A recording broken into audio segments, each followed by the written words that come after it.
Hey, my friend, I'm incredibly glad to see you here. Subscribing to the channel will make my day and make yours more interesting. So let's go. My name is Howard Wilson Carver. I work as a senior accountant at Taft, Coleridge, and Woolwich, a well-established accounting firm based in Boston. I'm 50 years old and have reached the highest position available to me within the firm. My area of expertise is corporate tax strategy, and I'm regarded internally as the go-to authority on the matter. My annual salary is $85,000, along with a comprehensive benefits package. I maintain excellent physical health for a man of my age, thanks to regular workouts and a sensible approach to nutrition. This May will mark 26 years since I married Edith Delaney Carver, but lately I've started to question whether we'll make it to 27. Edith is what people often call an impresario, someone who curates and manages live entertainment. She handles the planning and scheduling of plays and concerts at several major venues throughout Boston. Her career has been a strong one, thriving steadily for many years now. At 48, she's still lean and graceful, and by any standard, among the most striking women on Boston's high society circuit. She photographs remarkably well, and images of her often appear in the lifestyle and entertainment sections of local publications. Early in our marriage, Edith and I came to the painful realization that we wouldn't be able to have children. The issue wasn't with me. Doctors confirmed the problem was a medical condition on her end, which made conception impossible. Edith absorbed the news with quiet acceptance, but I was devastated. I had always wanted children, and she had said she did too. We considered adopting, but something always seemed to delay the process. Over time, those conversations faded until they vanished entirely. When we were first married, I was the only one bringing in a paycheck.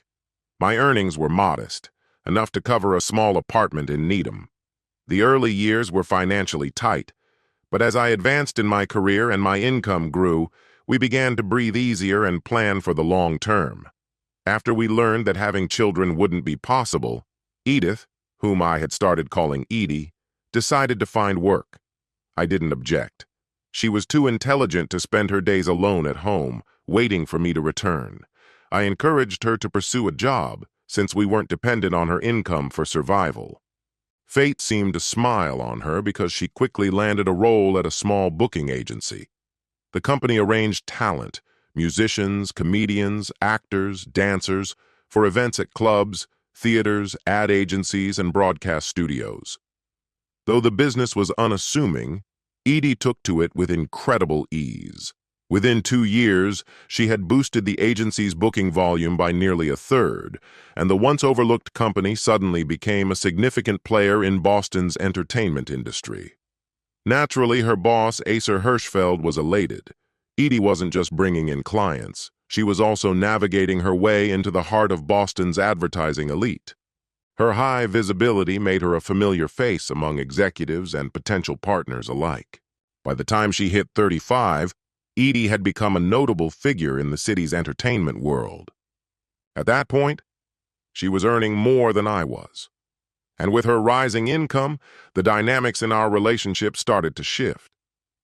Edie developed a strong sense of self-assurance and gradually became the more assertive voice in our marriage. She began choosing who we would entertain, which restaurants we'd dine at, and even insisted on moving to a more stylish home. Only a prestigious Back Bay address would do for her. The financial strain was considerable, but Edie was determined. Luckily, her income continued to rise alongside her ambition, and eventually we were able to afford the expansive, renovated townhouse she had selected. You might think I simply surrendered control, that I let her take over our lives without protest. But it wasn't like that. The change was so gradual I barely noticed. By the time I became aware of the shift, my role in our marriage had already been cemented, and there was no turning back. There's a saying that success breeds more success, and in Edie's case, that couldn't be more accurate. After several years at Acer's firm, she had cultivated her own client list. Then, without consulting me or anyone else, she made the bold decision to branch out on her own. She presented it to me the same way she once had to Acer, as a done deal. At 37, Edie launched her own agency and promptly lured away most of Acer Hirschfeld's most valuable clients. It wasn't my place to complain. By then, her income had far outpaced mine, and much of our wealth, our home, our investments, was built on the foundation of her earnings. I had become a supporting character in our financial narrative. Don't misunderstand. We were still emotionally close. We maintained a steady physical relationship, and she clearly found comfort in having me nearby during our private moments. That sense of comfort, in fact, may have kept me from seeing how our connection was quietly evolving. Was I content? For the most part, yes. Edie had found her calling and flourished in it, and I shared in the security and stability it brought. Each day I went to work without stress or fear. I was deeply familiar with my job, so much so that routine had turned to monotony. There were no signs of change, no shakeups on the horizon to stir things up. So I stayed the course and remained at TC&W. I never saw my workplace as the source of my personal stress. It simply wasn't the culprit. As Edie's presence in the public sphere expanded, I noticed her physical presence in our home diminishing. Her calendar was increasingly packed with launches, fundraisers, and high society affairs. She often extended invitations to me, but truthfully, Edie had the tact to sense I didn't belong.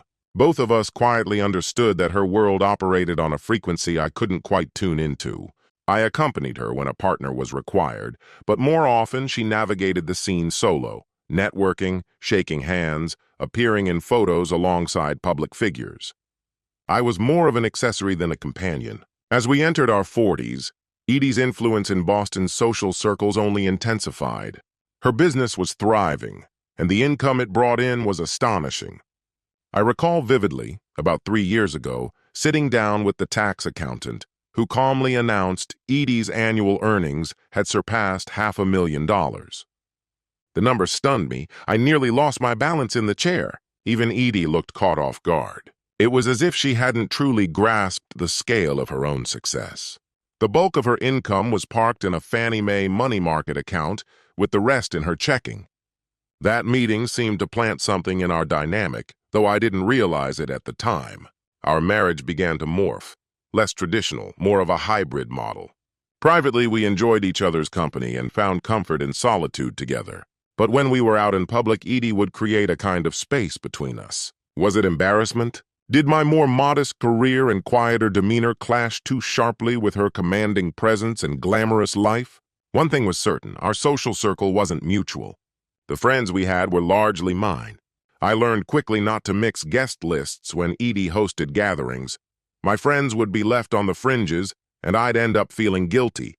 I brought it up to her more than once, hoping she'd understand.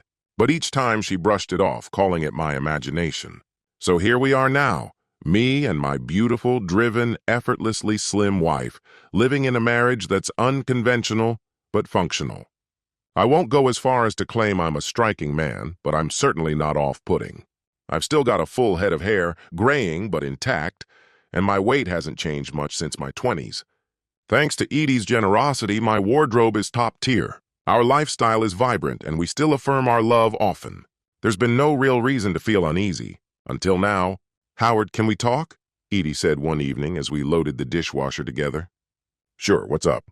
She hesitated. "This is a bit uncomfortable. Let's sit in the living room." That alone was odd.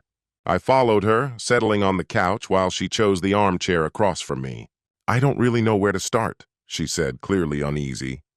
"You know I love you. We've always been connected, soulmates even. I would never want to hurt you." I sat frozen, sensing something significant, possibly devastating, was about to be said. I stopped breathing, bracing myself. "I've been feeling a kind of emptiness," she continued haltingly, "like there's a missing piece, and I've been trying to figure out what it is."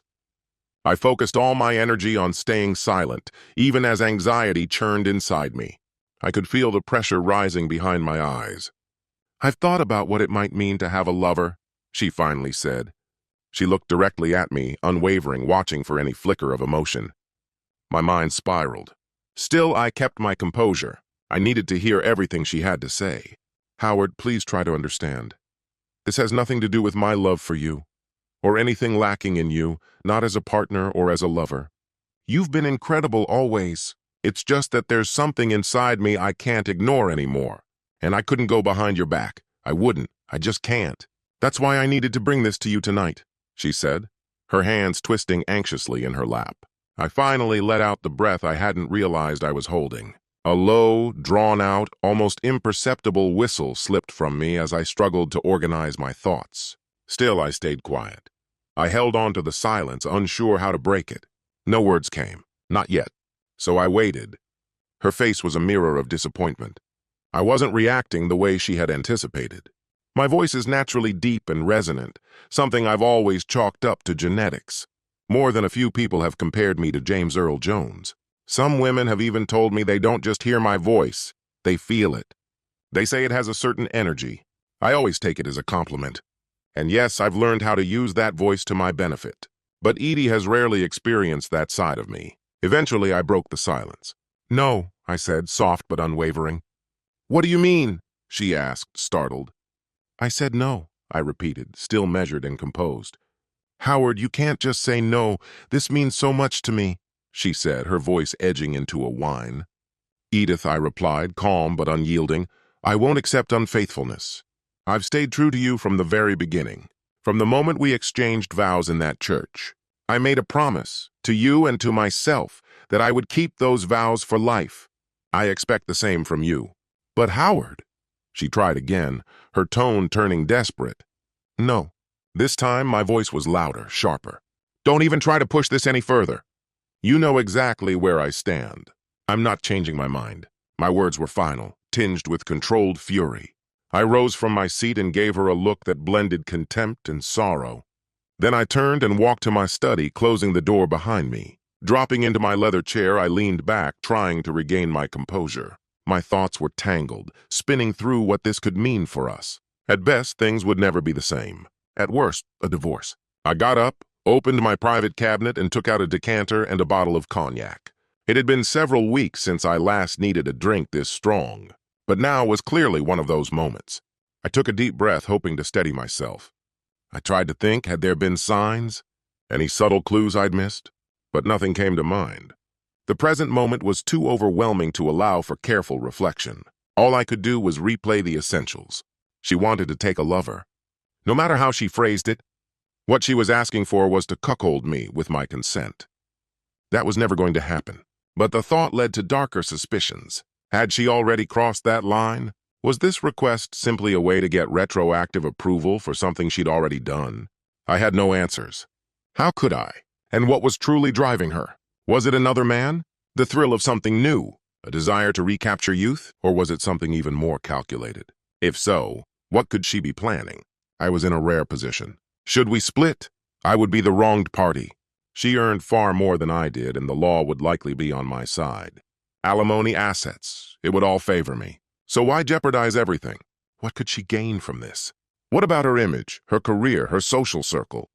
Would she really gamble it all for an affair and a messy separation? It didn't add up. I took a slow sip of the cognac. The warmth helped calm my nerves. Oddly, I wasn't as devastated as I thought I'd be. That surprised me. Why wasn't I more shaken? Had I seen this coming all along, somewhere deep down? It didn't feel that way. But maybe, just maybe, part of me already knew. Had we grown distant without me realizing it? Was it because she was a public figure and I was just ordinary? Had I begun to see her as a burden rather than a partner? I didn't have answers to any of it. But slowly, a simmering fury began to rise inside me. The way she spoke to me, it dripped with disrespect. She clearly believed I'd just go along with her suggestion, or at the very least, engage in a calm discussion. There's no way she anticipated outright rejection. Looking back, I know I did the right thing. No, that had to be my answer. As I leaned back into my seat, I started thinking beyond that refusal. This wouldn't be the end of it. I was certain of that. She'd try again in some shape or form. Maybe not directly, but she'd try. I needed to be ready for her next move. Something inside me had broken. My trust in Edie had cracked. It felt as if she had already betrayed me, and I'd only now stumbled upon the evidence. So, what was I supposed to do next? My gut reaction was to call in a private detective, let someone else dig into her secrets. But I had nothing concrete to give him. No direction, no thread to pull. Maybe I was rushing ahead too fast. I needed to do some of the digging myself before pulling someone else in. If there was one thing I could rely on, it was that Edie wouldn't be home more than one night this week. That gave me a small window to search for anything that might expose what she was planning. Until then, I had to find a way to shake her up a little. The idea came quickly. I'd take my things and move into the guest room. Let her sleep by herself. That ought to rattle her. It was still early, not even 9. I got up from my desk, walked out to the hallway, and grabbed a windbreaker from the closet. The house was quiet. Edie wasn't around. I opened the front door and stepped outside. Yes, I needed to cool down, but more than that, I just had to get out. The house suddenly felt like a trap. As I walked, the anger that had burned in me began to soften, making room for something sadder.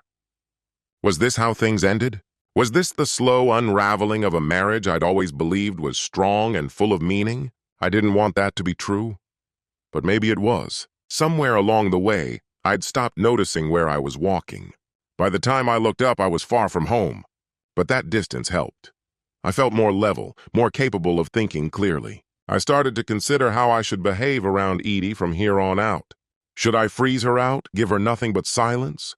Or pretend everything was fine? Should I confront her with my anger every time we spoke? Maybe I should move out for a while. I weighed the possibilities carefully. The more I thought about it, the clearer it became. I needed information. I needed to hear her out, learn what was really going through her head. I wanted to understand what she wanted from me. That, I believed, was the only way I'd ever get to the bottom of this. There was no chance I could live with this uncertainty. I refused to let her manipulate me. And I sure as hell wasn't going to stand by while she turned me into some clueless fool. Chapter 2. A critical misjudgment. Edith. I made a huge error in judgment. Why did I ever think Howard would agree to me taking on a lover? Even now, I can't believe how firmly he shut me down. He didn't even entertain the idea, just flatly said no. No discussion, no hesitation, just a wall. It caught me off guard. I'm not used to being refused. Failure isn't something I've had to deal with very often, and this one hit hard. I genuinely thought I'd covered all the bases. I believed Howard would understand, would see that this mattered to me. He's always been generous with me, always willing to give me what I want. Why not this time? His reaction forced me to reassess everything. I love Howard, I really do. But still, I need more. I'm approaching 50 and I need something that excites me. I need to feel wanted, alive, desired. Howard is a good man, a great lover even. But that's not what this is about. He fills every part of me and his tenderness is unmatched. I couldn't have wished for a more thoughtful, loving partner. Yet still something in me aches for more. I've made a mess of things. I told him what I was thinking of doing. Stupidly, I gave him reason to distrust me. How can I possibly go through with it now, under his constant watch? Why did I say anything at all? What kind of idiot preemptively sabotages herself? All I've done is make it harder to cheat. But the decision's already been made. I will go through with it. I just approached it all wrong. The plan was flawed from the beginning. I need a pause, a chance to regroup and reassess. As I wandered through the house aimlessly, I noticed the door to his study stood open, but he was nowhere in sight. I checked the living room, then the kitchen. Empty. A glance in the hallway closet told me his windbreaker was gone. So was he. Where could he have gone? Would he be back tonight? A knot of anxiety tightened in my stomach. It was spiraling out of control. I fixed myself a strong gin and tonic and kept pacing. Howard never carried a cell phone, no way to reach him. Even if he had one, would he answer me? I needed a way to undo the mess I'd made, something to erase the damage. Though I knew that wouldn't come quickly or easily, I had to find a way back to him. I glanced at the clock again, the 100th time tonight. It was already 10:30, and still no sign of him. Outside, the night was deep and unknowable, and I had no clue where he might be. We didn't own a car, so he either walked or got a cab. But when had he ever just vanished without a word? What if something had happened to him? Robbed or worse? I drifted into his study and saw the brandy decanter on the table. It was nearly empty, save for a bit of golden liquid left in one glass. He must have had at least one drink before going out. I took a sip. The brandy burned, but I didn't care. My head was foggy. Honestly, I felt slightly unhinged. It was past 11 when I heard the front door creak open. I rushed into the living room, hoping, praying it was him. There he was, slipping off his jacket and placing it carefully on the rack. He wouldn't look at me. "Where were you, Howard?" "I've been worried sick." "I needed a walk," he said plainly, "just to clear my head."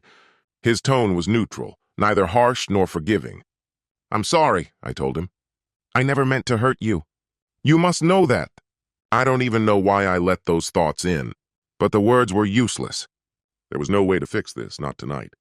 All I wanted was for him to speak to me, to offer something, anything I could hold on to. "I'll move my things into the guest room," he said. "I'll sleep there for now." "No, Howard, don't, please," I pleaded. "Don't shut me out. Talk to me, please, say something." Yes, I was begging. I didn't care. I had to try.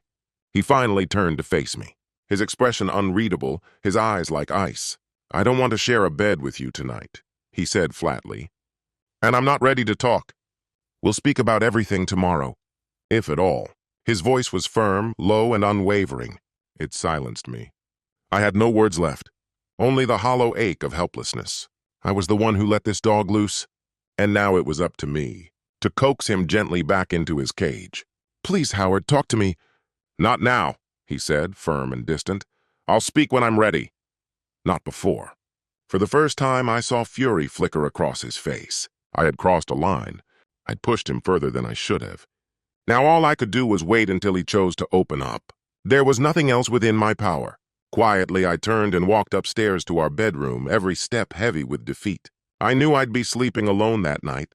I doubted I'd sleep at all. At some point, I must have drifted off, though I couldn't say when. Morning came sluggishly, and I awoke feeling more exhausted than rested. Eventually, I dragged myself from bed, slipped on a robe, and made my way to the kitchen. Passing the guest room, I paused. The bed was already made. He was gone. By the time I reached the kitchen, it was clear Howard had already left for work. His dirty plates sat in the sink, and the coffee machine stood idle with one cup missing. I poured myself a mug, anticipating that it would be the first of many that day. In the office, I checked the messages and left one for the receptionist, letting her know I'd be away for the afternoon. Then I remembered. I had that film premiere tonight. It was the last thing I felt like doing, especially if Howard might be willing to talk. But I couldn't skip it. Still, what mattered most to me was apologizing to him. I had to start somewhere. Something told me this would be just the first of many apologies I'd have to make in the days ahead. Chapter 3. The Recovery Plan, Howard. I made a point of leaving early that morning. Anything to avoid seeing Edie. I needed a day to clear my head and think through what came next. I recalled she had an engagement scheduled for that evening. Perfect. It gave me the space to breathe and plan.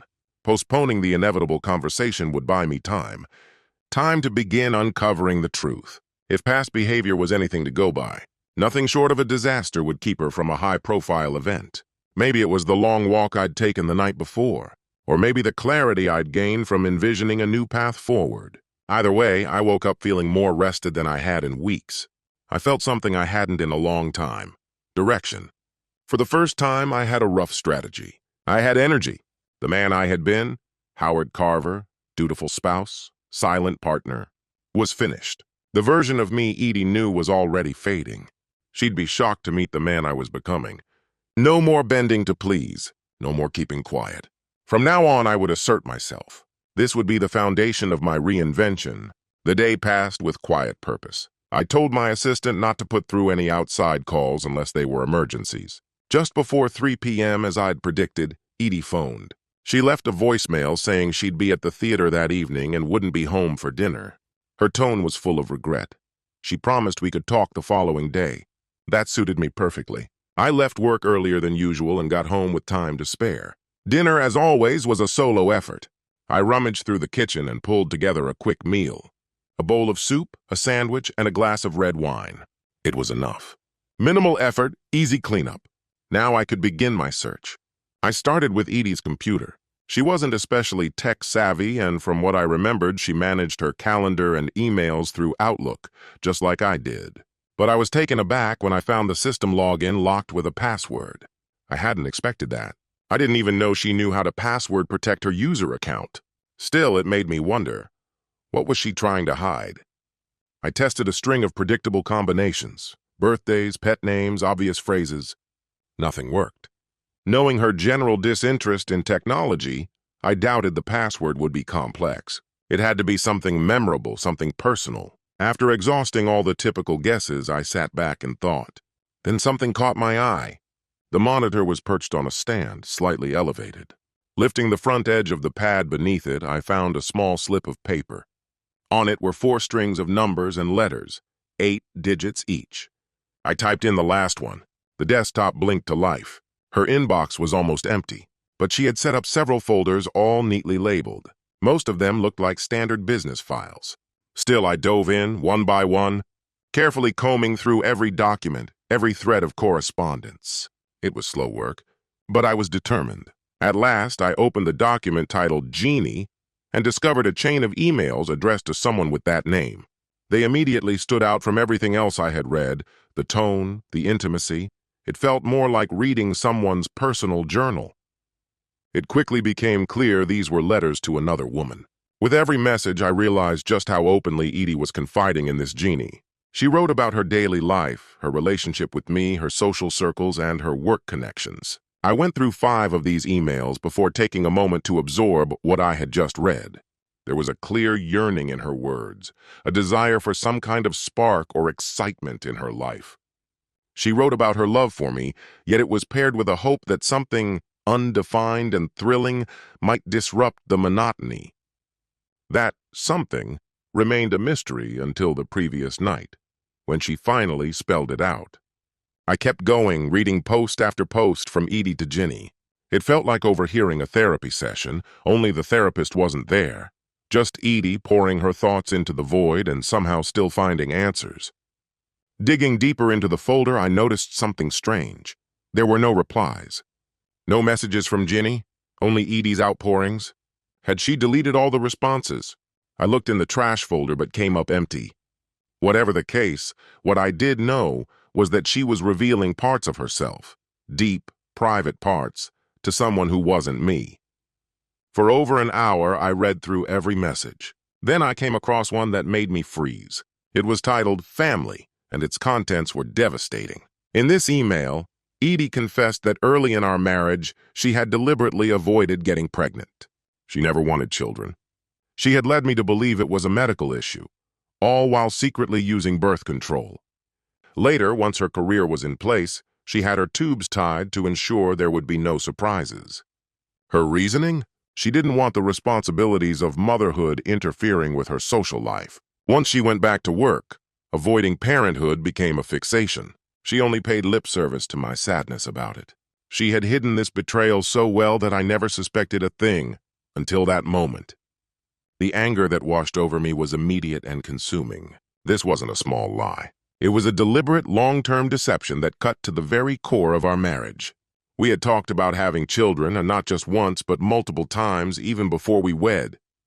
As I tried to process the enormity of her deceit, I found myself replaying the thoughts I'd had the night before.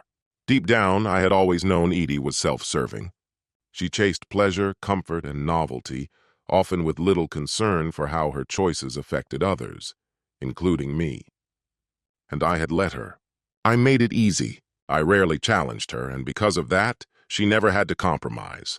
But now I could see how deeply misguided that had been. While I had been lenient, Edie had been unrelenting in her egocentrism. She had never seen a reason to change. But that was going to end. She would soon be confronted with a version of me she had never met. How she would respond to that? I couldn't predict. Frankly, I didn't care. She had robbed me of the family I wanted.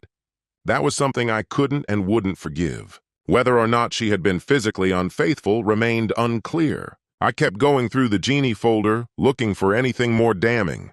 There were no new bombshells. Still, it was obvious that Ginny knew a lot about our relationship, too much. Edie spoke openly about our intimacy. She seemed to be satisfied, content even, with how I treated her, with how things were between us physically. There was no mention of any mistreatment, no complaints, no signs of neglect. That made her words the night before even more confusing. I scanned the rest of her email folders, hoping to find clarity, but everything else was professional, nothing personal or emotionally revealing. Disheartened, I shut down the computer and signed out. I sat in silence, trying to make sense of what I'd just learned. The clock read 10 p.m. That was enough for one night. 10 minutes later, I was lying alone in the guest bedroom. Sleep came quickly, despite the weight on my mind. I didn't hear Edie return home. The next morning, I woke up early again, but my sleep had been broken, filled with disturbing dreams that vanished from memory the moment I opened my eyes. I drifted in and out of sleep, each time waking with a start, haunted not by clear memories, but by the heavy, unshakable burden of everything I now knew. Just like the previous morning, I slipped out of the house for work before Edie stirred from bed. It wasn't our usual pattern to go a whole day without interacting, but yesterday had been one of those strange, silent days. Today, though, we were both at home, and I knew the conversation we had postponed would happen tonight. Each hour that passed left me more mentally armed for it. All that remained was figuring out how I'd deliver what needed to be said. One thing was certain, I would be the one steering this dialogue. Edith no longer got to dictate the terms. Chapter 4. The Reckoning. Edith. Another sleepless night. I came back late from the theater's opening night utterly worn out. You'd think I would have drifted into a deep sleep the moment I lay down, but my mind was in such disarray that rest never came. 2 nights without proper sleep wouldn't do me any favors, especially with the kind of conversation looming ahead. Maybe I'd manage to sneak in a nap before Howard got home. At the event, I wasn't at my best. I showed up, met the right faces, but I couldn't focus long enough to make those encounters meaningful. Perhaps resting a bit before our talk would help ease the tension inside me. Lying in bed that morning, I began mapping out what had to be done. I needed to persuade Howard that I'd let go of the affair idea completely. He had to believe that my emotional outburst last night was no more than a hormonal storm. A passing delusion, nothing more. Surely he could accept that explanation. I'd recently stopped taking my hormone therapy. All those new studies had frightened me into quitting. Maybe I could pin my behavior on that. I confided in Ginny about the argument with Howard. She reprimanded me for being reckless. She's always known I entertained thoughts of being with someone else. She doesn't condone it, though. She warned me Howard would never accept such a betrayal. Ginny doesn't understand why I'd want to cheat on someone like him. To her, Howard is the gold standard of husbands. She's not wrong. He really is, almost too perfect. So why do I sabotage myself like this? Why do I imagine it's possible to keep a devoted husband and pursue a fantasy on the side? What's wrong with me? It's not as if I lack experience. Before Howard, I knew what other men were like, and none measured up. So what's driving me toward the edge? Am I losing my mind? Do I need therapy? Is this menopause warping my judgment? I'm drowning in unanswered questions and mental noise, but I wouldn't get clarity lying here. Time to get out of bed, take a shower, eat, get my thoughts in order for tonight. I have to be composed. Howard can't dominate the conversation again. The day passed. After lunch, I lay down and finally managed nearly 2 hours of sleep. It helped, physically at least. But the anxiety? Still there, humming underneath everything. If I couldn't calm down soon, this evening's talk would be a disaster. By 5:30, I gave in and fixed myself a stiff gin and tonic. I needed something to steady my nerves. Howard got home like clockwork just before 6. I waited for him in the kitchen, dinner nearly ready. I'd cooked one of his favorites, hoping to soften his mood. Even with the alcohol in my system, I didn't feel grounded. I poured myself another drink once he started sipping his usual glass of wine. I heard his steps in the hallway. "Hi, Howard," I called, my voice betraying the uncertainty I felt. "Edith." He used my full name, something he hadn't done since that night. Still, it meant he acknowledged me. "Dinner's almost ready. Why don't you freshen up and grab a glass of wine?" It was a casual suggestion, nothing out of the ordinary. He gave a short nod and headed upstairs. While I waited for him to return, I made another strong G&T. He came back a few minutes later and poured himself a Cabernet as usual. "How was your day?" he asked. "Just a regular day. Nothing special." I didn't sound convincing, and he likely picked up on that. He nodded silently. The quiet that followed was heavy, suffocating. I wanted to say something, anything, just to pierce it. Eventually, I offered, "Sorry I didn't see you yesterday. I know you wanted to talk." "We'll talk after dinner," he said evenly. So calm, so unnervingly composed. Not a trace of tension in his demeanor. Unlike me, I was sure my tangled emotions were plain as day. I occupied myself with setting out the dishes and silverware. I needed something, anything to keep my fingers moving. I peered into the oven more than once, silently willing the timer to speed up. Each second dragged like an eternity. Every minute stretched unbearably long. When the timer finally chimed, I nearly lunged to open the oven door. We ate with barely a word exchanged. I mentioned a few things about the event from the night before. Howard responded with a faint nod. He brought up a scheduled meeting with the vice president for the end of the following week, but the context went right past me. My mind refused to focus. His composed demeanor only heightened my frustration. How could he remain so unaffected while I was unraveling inside? At last we finished eating. We cleared the plates and loaded the dishwasher. It took only a few extra minutes to clean and dry the items that couldn't go in, and then we were done. As usual, Howard lent a hand. Once everything was in place, I waited for Howard to speak. He knew I expected him to take the first step. I was simply bracing myself to get through it. "Let's go sit in the living room," he finally said. "I'm going to have a brandy before we talk." "Do you want something?" "Yes, I suppose a gin and tonic," I replied, reaching for the glass and bottle. He stepped briefly into his study, returned with his drink, and settled into the same spot he had taken 2 nights ago. I followed from the kitchen, sitting directly across from him in the very chair I had used before. We were about to begin, and I sat tense, uncertain of what was coming next. Chapter 5, Declaration, Howard. I made a conscious effort to remain steady and composed. It was clear how shaken Edie was, and I didn't want to escalate that. I kept addressing her by her full name, Edith. There would be no tenderness tonight. "Edith, I want you to listen carefully to everything I'm about to say. This won't be a conversation. You will hear me out, and only then will we determine what comes next. If you're not willing to do that, there's nothing more for us to talk about. You'll have your opportunity to speak your mind, just not today. Is that understood?" She looked at me with wide eyes, clearly blindsided by my tone. She gave a small nod. "Let me begin by explaining the aftermath of what you revealed on Monday night. First and foremost, I'm profoundly hurt by the lack of respect you've shown me."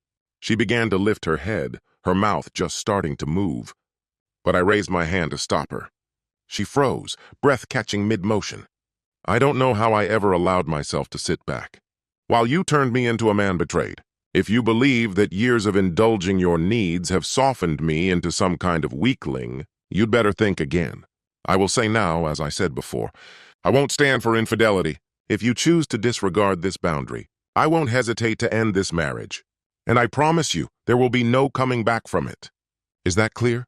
I made sure my words landed with full weight, my voice firm, unwavering. Yes, I understand, but you've taken a wrecking ball to the foundation of our marriage. You've called into question your loyalty, your commitment. What we had was built on trust, and you've shattered it. You've introduced doubts where there were none. And now, I honestly don't know if our marriage can survive this. I watched her inhale sharply, her eyes going wide again. That wound hit deep, and I knew. She was now grappling with the same uncertainty I was. I've had time to reflect on what I should do next, now that you've forced this on us. You say you love me, and up until Monday, I had every reason to believe it. Now I'm no longer sure. She straightened in her seat, clearly wanting to speak, perhaps to argue against the fear I was voicing, but I stared back at her in silence. She sank slowly into her chair again, choosing to say nothing. You tell me you'd never harm me, and yet you would degrade me by giving yourself to someone else. Did you really think that wouldn't leave me broken? After everything, all the years together. Do you even understand who I am?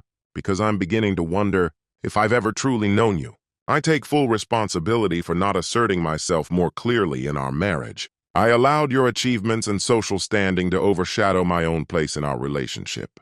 Looking back, I see now that was a grave error. I am not, nor will I ever be, someone you can send on errands or treat as less. We are equals in this marriage, and I will accept nothing beneath that standard. It's become clear to me, Edith, that you operate from a place of self-interest. You put your own wants and image above everyone else, myself included. But ask yourself this, do those people you surround yourself with actually care about you? Can you honestly rely on them in a moment of real need? Think back to the people we used to call true friends. Do you ever wonder what became of them?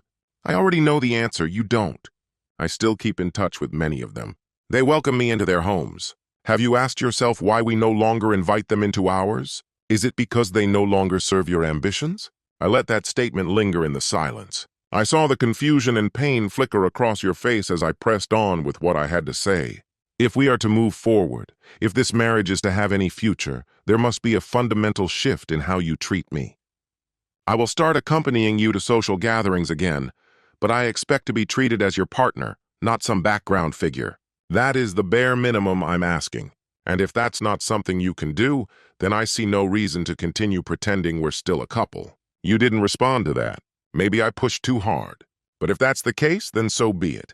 We're going to start seeing our genuine friends again in this home, as we once did. And you're going to treat them with the warmth and respect they deserve. These people were part of our lives before you became enthralled by your own popularity and status. Did it ever occur to you to ask where I was while you flitted from concert halls to elegant dinners? I spent that time in the company of those same old friends. And over time, they stopped asking about you. They knew just as I did that you had pulled away. I know there's another function tomorrow night, another event filled with handshakes and hollow smiles. I won't be joining you. I've made other plans. But if we choose to remain in this marriage, I'll be present at future events, on my terms. For now, I need you to really consider everything I've said tonight. I don't want apologies or justifications. Not yet. I want you to reflect deeply on what comes next. This Friday, we'll talk again. I'll be asking you 3 important questions, and I expect direct answers. First, do you truly want to stay in this marriage? If yes, are you willing to completely abandon any thoughts of being involved with another man? If your answer is no, tell me outright. I'll speak with my lawyer and begin divorce proceedings without delay. That part is not up for discussion. Second, understand that my role in this home is going to change, significantly. No longer will I act as the agreeable unseen partner. You likely already sense what that means. Third, you need to start being honest with me. You haven't been, and I need to know why. We will be having difficult, unfiltered conversations about our relationship, about how you can begin to rebuild the trust that's been broken. Some of these talks won't be easy for either of us, but ultimately, the choice is yours. If you can't be truthful with me, truly open, then there's nothing left here for either of us. I leaned back, feeling the weight of everything I'd just said. Emotionally drained, physically worn out, it felt like I had just gone through a battle. But I knew one thing. You had taken the brunt of it. I'm going out for a walk. I need to clear my mind. Don't wait up.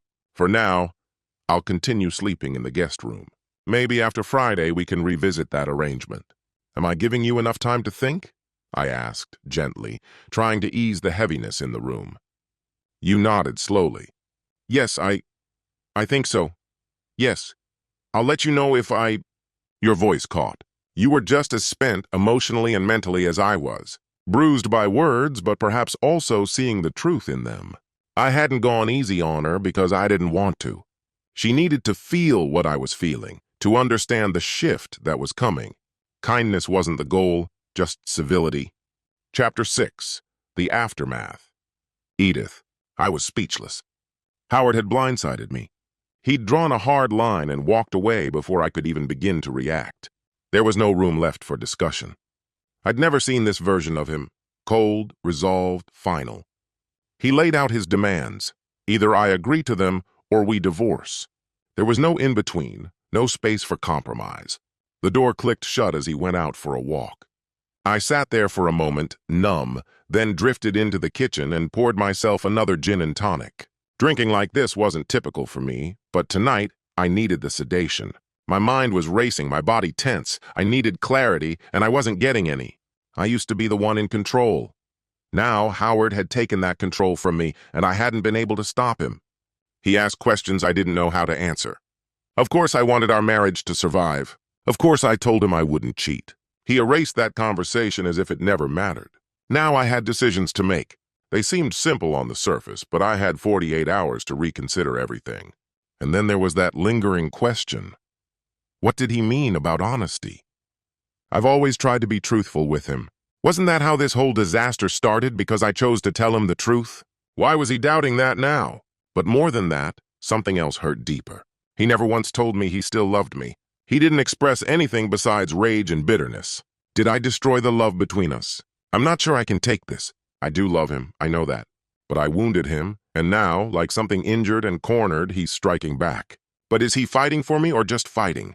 My stomach churned. I put the glass down, knowing more alcohol wouldn't fix anything. 2 days. I had 2 days to try to repair nearly 3 decades of shared life with Howard. 27 years of marriage. There had to be a way to bring him back to me. But how? I was too tired to think. The stress, the sleeplessness, and now this confrontation. I couldn't focus. Go to bed, Edie. Call Jeannie tomorrow. Set up a time to talk. Maybe she'll have some ideas. Because I don't have any. Then sleep. Just sleep. Chapter 7. The Aftermath. Howard. As I stepped out of the house, the evening air was warm, the sky still glowing with the remnants of daylight. A breeze drifted off the river, soft against my face as I walked toward the town square. My breathing had settled. I felt calmer. I'd said everything I came to say, and left out everything I knew would only add to the wreckage. I offered her the thinnest thread of hope, but no bargaining. There was nothing warm or redeeming in what I'd just done. My words were delivered with the precision and force of physical blows. I saw her take the hits. At some point, she just stopped resisting and let the weight of them land. I should have felt some kind of release. Relief, maybe. Even a grim sense of satisfaction. But I didn't. What I did tonight wasn't about punishment. It was about forcing her to confront the truth. Our marriage, our history, what might still be left of our future. I left her with no escape route. By Friday, I'll know whether there's still a path forward for us. As I walked, I asked myself the questions I hadn't dared to ask out loud. Do I even want to stay married? Do I still love her? I made a conscious decision not to say those words, not to tell her I loved her, because I'm no longer sure that I do, and I refuse to give her false hope if I've already lost that feeling. But how can I be sure either way? I once read that the measure of love is imagining your life without the other person. Through divorce, through death, or simply absence. What kind of life was ahead of me now? Could I truly move past the betrayal she inflicted so long ago and forgive her for it? At first it felt impossible. But now I wasn't so certain. She couldn't undo what she'd done. There was no fixing it, not after all this time. Could I really accept that truth? Before I could even try to answer that, she had to come clean. She had to own up to the fresh wound she had dealt me, another blow to a heart already battered. And what about the change in me? The new version of myself? Assertive, forceful, Howard Carver, reborn. That shift in me? That was the true act. I knew it, even if I hadn't admitted it out loud. Could I continue to live as that man? I wasn't sure. Maybe in a form that was less harsh, less aggressive. Someone stronger yet still recognizable to myself. I couldn't return to who I used to be, to that fragile, passive man. If I did, Edie would lose all respect for me, and most likely find another man who wouldn't. Nothing had really changed since yesterday. I was still digging, still searching for the truth about her. I had always suspected she was hiding something. But where were those truths buried? What did I really know about the woman I married? Was she having an affair? And if she was, did I even want to know? I couldn't help but wonder if she had the slightest idea how much she had damaged my trust. As the daylight faded, I turned toward the house again, my anger from earlier having simmered down. Questions swirled in my mind, but not a single answer rose to meet them. I remained in limbo. No decisions were made today. Instead, I had left it to Edie, to determine what path we would take. It struck me suddenly. I had handed her the reins of my own destiny. What bitter irony. I believed I had taken control. And yet it was Edie who would choose what came next. How ironic indeed. Chapter 8. Ginny's counsel, Edith. At last I had managed to sleep through the night. It was surprising, really, given how tangled my thoughts were. I rolled out of bed and headed to the bathroom. A hot shower helped clear the fog from my mind. Before falling asleep the night before, I had phoned Ginny. We'd arranged to meet for lunch at our usual little spot. Thank God Jeannie had been found. That weight was off my shoulders. When I arrived, Nick, the maitre d', greeted me at the door. "Mrs. Carver, Miss Martin is already here," he said, and led me to a quiet corner of the cafe where we always sat. "Thanks, Nick." "Hi, Ginny. I really appreciate you coming." And I meant it. I needed her advice more than I could admit out loud. "You know I'd never turn you down, Edie," she replied with a warm smile. Ginny was always grounded, always steady. We'd been friends for over 10 years. Howard had been wrong, dead wrong. I did have a real friend. Virginia Martin was the truest friend I'd ever had. I could tell her absolutely anything and trust that it would stay between us. There wasn't a secret she didn't already know. I talked to Howard last night, I began. Well, more accurately, he spoke, and I stayed silent. He wasn't interested in hearing my side, not yet. He said he'd give me a chance to speak on Friday. Oh, Ginny, he was so distant, so bitter. I've never seen him like that before. It's like he's become a stranger to me. Start from the beginning, Ginny said softly, unshaken. I told her everything, every detail I could recall, especially about the 3 conditions he had laid out for me. By the time I finished, tears had gathered in my eyes. She reached over, resting her hand on mine. Take a breath, Edie. Just breathe. Then she asked with a calm steadiness, So what are you going to say to him tomorrow night? I'm going to tell him that I love him, I said quietly, that I don't want a divorce, and that I could never hurt him like that again. I'll tell him it was a terrible mistake, like waking up from a nightmare, and that I don't even recognize the woman who did that to him. What else is there? Well, he's been saying he wants to come with me to these events now. I can't quite figure out the reason. He talks about wanting to be seen as my equal. It's strange, considering how much he used to loathe my parties. I'm unsure what to make of it. Naturally, I'll let him come. But I honestly have no idea what he expects from being there.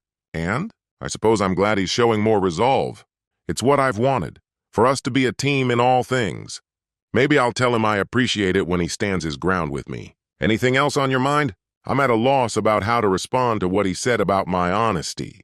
Because honestly, I did tell him what I was feeling before I took any action. Isn't that the essence of being honest? I really don't understand what he meant. And you can't guess? Think harder, Edie. Isn't there something you're deeply afraid to admit to him? Ginny's eyes were searching mine, intense, unyielding. I couldn't quite follow her logic until it hit me. Oh no, that can't be said. If I confess that, it would destroy him. It would obliterate our marriage in a single breath. I can't ever let him know that I panicked. But what if he already suspects? He couldn't. He doesn't know. No one does. But Ginny was right, it's a dangerous thing I'm doing. He didn't bring this up out of idle curiosity. There was intention behind it. From what I told her about last night, he was deliberate, prepared. He's not playing around. There's a reason he brought that particular topic to the forefront. Maybe he already thinks I'm cheating. Maybe, Ginny said. Can you afford to gamble on that? I don't think I'm capable of telling him the truth. If I did, it would all fall apart, and I'd be left with nothing. You've really messed this up, haven't you? She said. Her face was serious, void of any trace of sarcasm or mockery. I lowered my head and nodded. She wasn't wrong. This was my doing. So what do I do now? I can't bear the thought of losing him. I just can't. Ginny sat silently for a moment, sipping her coffee and mulling things over. Well, she said at last, take this for what it is. Free advice. And you know what they say about free advice. Still, her face remained solemn. No jokes this time, she continued. If I were you, I'd tell the truth. All of it. Leave nothing out. That way, you won't risk tripping over your lies. She paused before continuing. Next, I'd look into therapy, just for yourself at first. Figure out why you felt compelled to go outside your marriage. I saw a psychiatrist when Nels left me. They may not hand you every answer, but they'll force you to ask the right questions. She shifted in her seat. Then I'd recommend marriage counseling. Regardless of how tomorrow's talk goes, you'll need the support if you two make it through. And finally, she added, Howard seems tired of being a background character in your life. He deserves to be treated as your equal partner. Your higher income doesn't mean he's less important, unless it's been made to feel that way. He's a good man, and he deserves to be respected as one. I sat there, absorbing every word Ginny said. She never took her eyes off me, and I didn't want her to. Only one major hurdle remained, confessing to Howard how I had deceived him early in our marriage about not wanting to have children. That was the fear that haunted me most. I was convinced his reaction would be explosive, that admitting the truth would shatter what little was left of our relationship. Last night with Ginny, I realized something. He didn't say he loved me. Not once. Maybe it's already too late.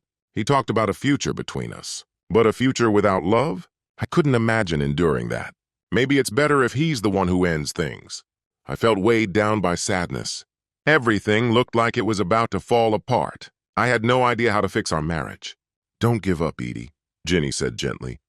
I believe he still loves you, but you need to ask him.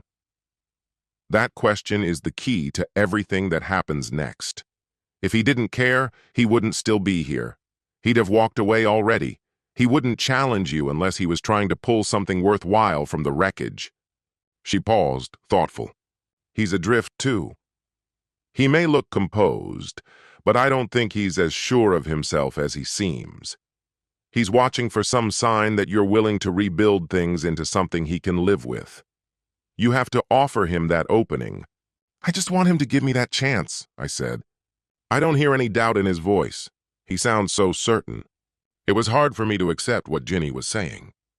People don't transform overnight, Edie, she replied. Howard's not some monster. He's wounded, furious, and trying to reclaim a sense of stability after being knocked off balance. He's putting up a strong front, but I doubt he feels as confident as he looks. Right now, he's waiting for you to acknowledge your mistake. He's reacting because deep down he doesn't know what the future holds either. You sound so confident, I said, still skeptical. I'm not entirely, she admitted. I wasn't there when everything happened. I'm just listening to your side and trying to piece it together. Remember, I only met Howard once, and briefly at that. He probably doesn't even remember me. I don't know, I said quietly. Maybe he doesn't. Maybe none of this is clear anymore. Tears threatened again, welling up before I could stop them. We paused for lunch, a welcome momentary escape from the emotional whirlwind. Ginny ordered iced tea, and that suited me just fine. I wasn't up for anything stronger. The intensity of our conversation had worn me down. It was too much all at once. I needed simplicity, space to breathe. Something I could carry into tomorrow. I needed to ask myself two essential questions. What do I want? And what does Howard want? It had to start there. What terrified me most was telling him the truth about my fear of having children. He'd called me selfish, and he wasn't wrong. I had been for a long time. And selfishness is hardly the cornerstone of a healthy marriage. I wasn't just speaking to myself anymore, I was saying it to Ginny too. I stared at my salad and realized I was merely pushing it around the plate. I had no appetite, which matched my state of mind perfectly. Don't lose heart, Edie, Ginny said softly. I know this is difficult, and I know you're punishing yourself for what's already been done. But you can't change the past. What matters now is what you do next. What's your goal for tomorrow? You've got a rare chance here, a real shot at saving your marriage. A lot of women never get this moment. Tomorrow, Howard will be listening. You'll have his full attention. The platform was mine now. It was all about how I chose to deliver. Once I knew the message I wanted to convey, once I understood how to respond to his concerns, once I had a plan to make things right between us, the only thing left was to follow through. I exhaled and leaned back in my seat. Ginny had been right all along. What I needed was preparation. This was something I had done for public figures without blinking. Now it was my turn to be ready, to face Howard. I needed the strength to handle it with care, and slowly I started to feel a bit more confident. I glanced over at Ginny and gave her a nod. She was absolutely right. Chapter 9. Doubts. Howard. Work was unproductive. Fridays tend to be quiet anyway, but today felt especially still. It left me with nothing but time to think about Edie and what tonight might bring. From the moment I got up, my mind was racing. I thought I had it all figured out, but then came the silence, the empty hours, the overthinking. Had I gone too far with her? Was I pushing her beyond what was fair? Sometimes she looked frightened, like she expected me to lash out, to act out of cruelty. Maybe I had let my emotions get the better of me. Maybe my approach had been too theatrical. But what did I even want from all this? What was the end game? I kept circling back to the same question. There was no denying it. I still loved her. That much had become painfully clear. If I didn't, why would she consume my thoughts this way? Why would I feel so hurt, so uncertain about where we stood? The core of our trouble, the real issue, was her secret, the one she was too afraid to reveal. Her refusal to accept our children. I still didn't know how to make sense of that. Was I furious? Yes. Could I find it in me to forgive her? I wasn't sure. Would she even be able to confess it to me? Another mystery. And would that, in the end, determine whether we survived as a couple? I had no idea. My conviction shifted like the tide. One moment I felt certain. The next I was swimming in doubt. We had been together for 3 decades. Almost 2/3 of our lives shared. We had built a history, a life. I tried to imagine my world without her in it. I couldn't. It would be empty. After so long with someone, you stop needing to say everything. It's all there, in gestures, in silence, in presence. The comfort of lying beside them at night, even without touching. Her scent, her warmth, those intangible things. 30 years. I didn't know what the evening would hold. Part of me was afraid. I had promised to let her speak, to hear her out fully. No interruptions unless she asked for my thoughts. She deserved that much. But then what? That part was still a blank. Chapter 10. Truth. Edith. Howard got home early that night, just after 5. I wasn't sure if I should be alarmed or not. My nerves were already frayed, and this change in his usual schedule was yet another cause for unease. But soon I realized it wasn't something bad. "You're home early." "Yeah," he said. It was slow at work, so I left a bit after 4. He smiled as he said it, a small, genuine smile. "The first one since Monday." "Want a drink?" I asked. "The usual." He looked calm, like himself again. "Yes, thank you," he said. He fixed me my regular gin and tonic, but didn't pour himself any wine. "I'm going to get changed," he said with another soft smile, then disappeared upstairs. In less than 5 minutes, he was back, wearing a fresh golf shirt, a pair of jeans, and loafers. He seemed like someone entirely new, still smiling. "You seem peaceful," I said, unsure of what he was trying to communicate. He finally poured himself a glass of wine and turned toward me again. "This week has been tough. For both of us," he said. "I want to ease up. I don't want to push anymore. I've been too forceful, I know that. Let's just enjoy dinner tonight. We can talk afterward." I gave him a grateful nod. "Thank you," I said. "I've been a wreck. I don't even know how to begin, what to say or how to say it." "Just be real with me," he said gently. "Say whatever's in your heart. Be honest, Edie. Please be truthful. With me, yes, but more importantly with yourself." He used my old nickname again, Edie. He hadn't said it once all week. Maybe, just maybe, it meant things might be turning around.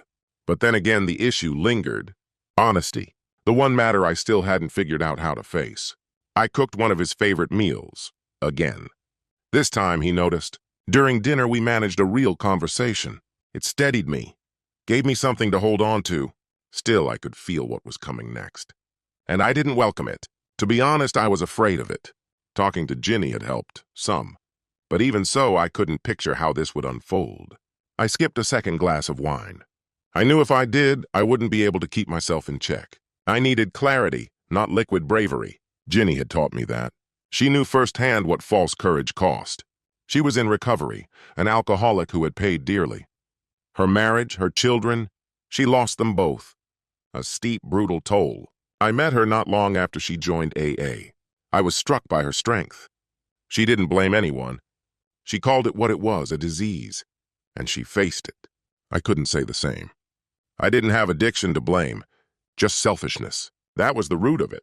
My needs, my wants. For so long, I'd been blind to it. Just as Ginny had once been blind to the bottle. Howard's sharp words cut through my denial. They forced me to see myself clearly. I had been selfish, but I could be better. I wanted to be better, and I believed I could change. It wasn't some impossible task. I simply needed to care more about others, about him. I could do that, and I would. Once dinner was cleaned up, we made our way to the living room. We sat in the same places as we had that Wednesday night. Now it was my turn. Time to speak. How to begin? I drew in a long breath. "Howard," I said, "I need to start with an apology. I'm sorry, truly sorry for the hurt I've caused you, and for being foolish enough to believe you'd ever accept what I was even thinking about doing. I don't know what came over me. It wasn't logical. Worse, I can't explain what brought it on. It had nothing to do with you. Not for a second did I doubt your love, your passion, your tenderness. You've always been a wonderful lover, and one of the most compassionate people I've ever known. Maybe I just stopped seeing it clearly. Maybe I got so used to your constant support that I started to take it for granted. And that's something I have to understand. really understand. You said I had no real friends. You were wrong about that. I do. Virginia Martin, Ginny, she's my closest friend. Aside from you, there's no one I trust more. She's the one I turn to when I need to speak openly, when I need the truth without judgment, without gossip. She's seen the worst life can throw at a person, and she's honest with me. Her advice matters. I should have taken it. She told me, flat out, that I was out of my mind to even consider cheating. She said you were the best kind of husband, the kind I should never stop valuing. She warned me. If you ever found out, I wouldn't be able to control what happened next. She was right. Of course she was right. Still, I thought, naively, maybe selfishly, that if I told you how I felt, you might understand. I didn't want to lie to you. I didn't want to hide anything behind your back. And the last thing I ever wanted to do was humiliate or hurt you. It never even crossed my mind. But I did, didn't I? I degraded you. I made you feel small. Just voicing my own desires seemed to be enough to hurt you. I studied Howard's face closely. I wasn't sure what kind of response I was expecting, but he sat there, composed, steady. I pressed on. I don't even know how to express the guilt I feel for the way I treated you or how deeply sorry I am. I realize a simple apology can't possibly fix this. Ginny suggested a therapist, someone she believes could really help me. I need that. I need to understand what led me to behave the way I did. I'm planning to call her next week, hoping she'll agree to take me on as a patient. You need to know. I'm willing to do whatever it takes to save our marriage. I love you more than anything, and the thought of life without you terrifies me. I'm pleading with you, please give me a chance to make things right. I'll do whatever I must to keep us together. Ginny also mentioned marriage counseling. If you're open to it, I'm all in. I want us to spend our lives together. More than anything, not even my career matters more than that. If leaving her is what you need, I'll walk away tomorrow. Nothing in my life matters more than you. Yes, I've acted selfishly, but I know I can change. I can grow into someone better. I can rebuild those friendships I let fall apart. I can be more thoughtful, more tuned into you. It's not beyond me. I haven't forgotten how to care deeply for others. I just stopped remembering to do it. I paused again, trying to collect myself. I kept my eyes on Howard. He was composed, but there was a cautiousness in his gaze. His eyes told me he was listening, taking it all in. Howard, I need to say this clearly. I have never been unfaithful to you, not once, and I never will. I've erased even the suggestion of such betrayal from my mind. Seeing the pain I've caused you, I couldn't bear to be responsible for something like that. I stopped again, watching for a reaction, but his expression didn't change. He remained quiet and unreadable. I couldn't tell if he believed me. I know I haven't treated you the way a partner should. I haven't made you feel like the center of my life because you are. That's part of the selfishness I've allowed to rule me. But I swear to you, that ends now. You matter too much to me not to say this, not just privately, but in front of anyone. Friends, co-workers, anyone. Once more, I want to say how ashamed I am of the way I acted. I made you feel invisible, unvalued. You asked me for honesty. With you and with myself. I tried to give you that today. Your words last night, they cut through me. I'm still shaken. They scared me, yes, but they also woke me up. It's taken me a long time to face the ways I hurt you, not just by letting you think I could be unfaithful, but in so many other, smaller but no less painful ways. It crushed me to realize you were right. I was forced to confront things I didn't want to see in myself. Things I never wanted to admit were true. But I'm trying, Howard. I've been honest with you today. I didn't lie. I never cheated on you, and I never will. I see now where I failed you as a wife and as a partner. That's something I can and must change. If I have nothing else left to say, then let this be my last word. I love you. With all my heart, I love you. My feelings for you haven't wavered. They're the same as they were from the moment we first met. That truth hasn't changed, and I doubt it ever will. But before anything else, I need to know, do you still love me? I'm not sure what more I can say. That was it. I had said all there was to say. I answered his questions, met every one of his accusations. There was no way anyone could doubt how deeply sincere I was. And again, I felt drained. I had bottled everything up, then poured it all out in just a few moments. The tears had stopped now. I wasn't someone who cried easily. I knew that. But they'd come, and now they were gone. What remained was the wait for Howard to make up his mind. I leaned back into the chair, facing the calm man I still called my husband. His hands were covering his face. When he lowered them, I saw the tears. Real tears. He wasn't sobbing or breaking down, but tears flowed freely down his face as he looked at me, wearing the saddest expression I had ever seen him wear. "I'm so sorry, Edie," he said. "I believe you. I believe you've been true to me. I believe you want to make things right. I believe you still love me. And I believe you carry guilt for the pain you've caused." He paused, then looked at me differently. "But I don't believe you've told me the whole truth." I inhaled sharply. What was he saying? I could see the hurt in his face as he spoke. "There's something you kept from me, something that's been buried for a long time, something that wounded me more deeply than I could understand at the time. You wanted to tell me, I know you did, but you couldn't bring yourself to say it, could you?" He asked me that, and I nodded. He already knew. How he found out, I didn't know, and it didn't matter. What mattered was that he knew, and he hadn't forgiven me. Right then I realized it was truly over.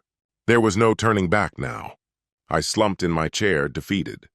"You took away something I treasured more than anything," he continued. "You stole the future I dreamed of, our family, our children, even the chance to know our grandchildren. You knew how important that was to me. We both said we wanted that life, but somewhere along the way you changed your mind. I was the only one who truly meant it. And you decided on your own to take that away from me." His voice faltered slightly, but he pressed on.